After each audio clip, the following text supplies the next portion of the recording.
I want you to picture two people. They live in the same city. They have similar jobs, and they both work hard. The first person earns $100,000 a year. Walk into their apartment, you'll see a huge TV, a $4,000 couch, a brand new phone, a nice car sitting outside closets packed with clothes, and a kitchen full of gadgets, most of which barely get used from the outside. It looks like they're doing really well, but there's one problem. They check their bank account with anxiety. One unexpected $2,000 expense, and everything starts falling apart. Now picture the second person. They earn $70,000 a year. Their apartment is comfortable but not impressive. They drive a 5-year-old car. Their phone is a few years old. Their closet has fewer clothes. Their kitchen has exactly what they use, and they have $30,000 sitting in savings and investments. When they check their bank account, they feel calm. Here's what's strange. The person earning $30,000 less is actually more financially secure. So what happened? The first person didn't gamble their money away. They didn't have some crazy addiction. They simply kept upgrading their lifestyle.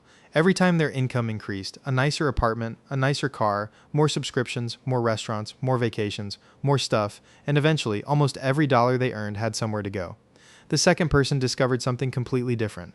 They realized that making more money doesn't automatically make you wealthier. If your lifestyle grows as fast as your income, you can earn more without ever becoming financially secure.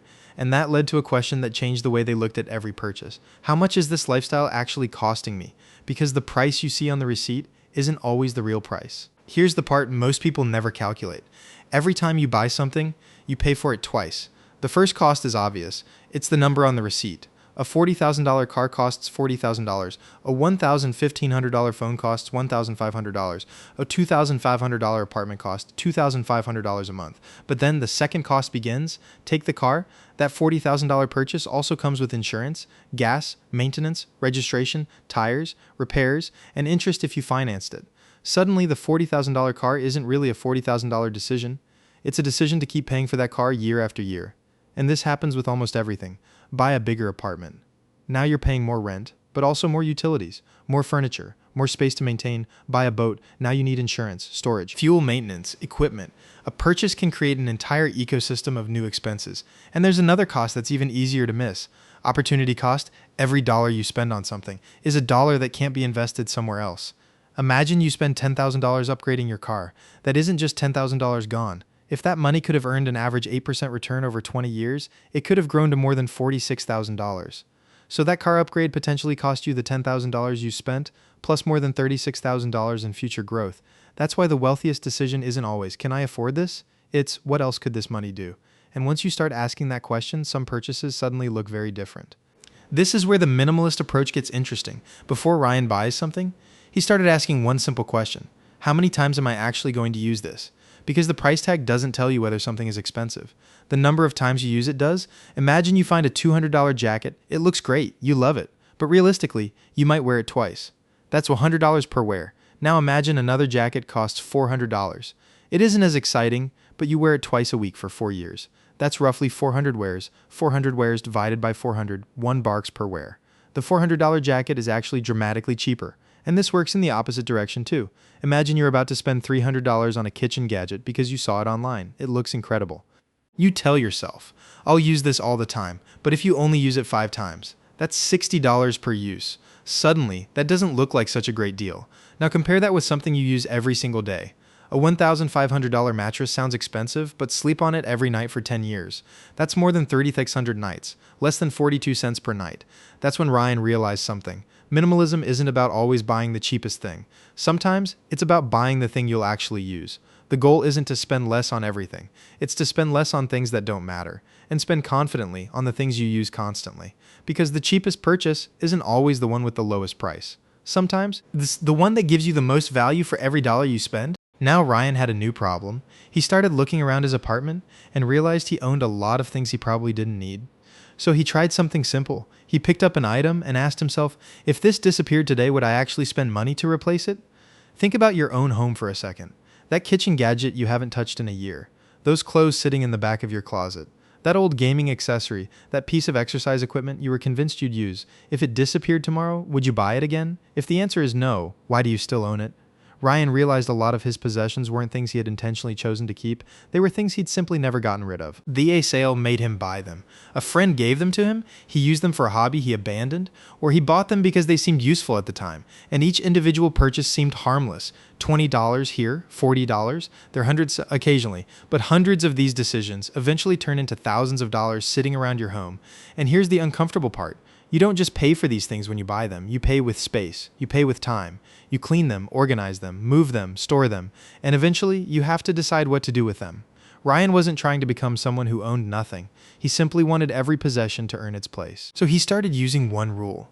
If I wouldn't buy it again today, I probably shouldn't keep it. And that question did something surprising. It made buying new things harder too, because now every purchase had a future question attached to it. Will I still want this 6 months from now? And sometimes the answer was no. This is where Ryan noticed one of the most expensive habits he had, upgrading things that weren't broken. His phone worked perfectly. It made calls, ran every app he needed, the battery was fine, but then a new model came out, better camera, faster processors, slightly brighter screen. Suddenly, his perfectly good phone felt old. So he upgraded. A year later, it happened again. Then he noticed he was doing the same thing with everything. His car still worked, but a newer model looked better. His TV worked, but the new one had a sharper picture. His furniture was comfortable, but he'd simply gotten bored of looking at it. None of these things had actually failed. Ryan had just started confusing boredom with a problem, and that gets expensive. Imagine replacing a $1,000 phone every 2 years. Instead of keeping it for 4 years over 10 years, that's roughly $5,000 spent on phones instead of $3,000. That's $2,000 that could have stayed invested. And the phone is just one category.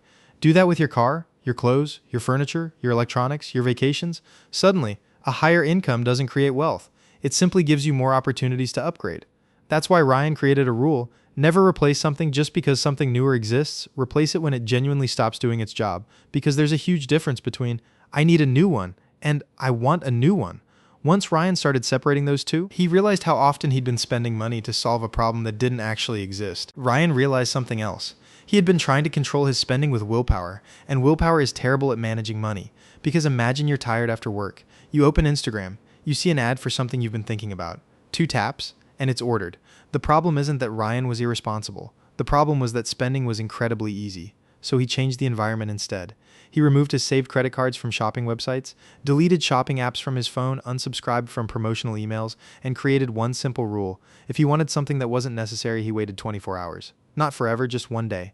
And something strange happened. A lot of things he desperately wanted weren't so important the next morning, but Ryan did something even more important with saving.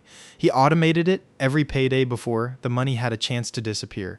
A fixed amount automatically moved into his investment account. He didn't wait to see what was left at the end of the month. He made saving happen first, because if you have $5,000 sitting in your checking account, you'll probably find ways to spend it. But if $1,000 automatically disappears into your investment account every payday, you learn to live on what's left. Ryan finally understood. You don't need more willpower, you need fewer opportunities to make the wrong decision. Make spending slightly harder. Make saving almost automatic. And suddenly, being financially disciplined requires a lot less discipline. But Ryan eventually discovered the biggest rule of all. You can cut your spending. You can stop upgrading. You can automate your savings. But if you never decide what enough means, you'll keep upgrading forever. Think about what happens when someone gets a raise. They earn $60,000. They finally feel comfortable. Then they make $80,000. So they move into a nicer apartment, buy a better car, eat at better restaurants. Then they make $120,000, and somehow they're still wondering where all the money went, because their definition of enough moved with their income. Ryan realized he didn't need to spend every dollar he was capable of spending. He needed to decide what was actually enough for him.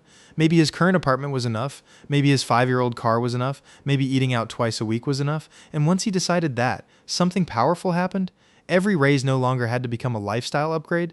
If his income increased by $20,000, he could keep his lifestyle almost the same and invest most of that difference.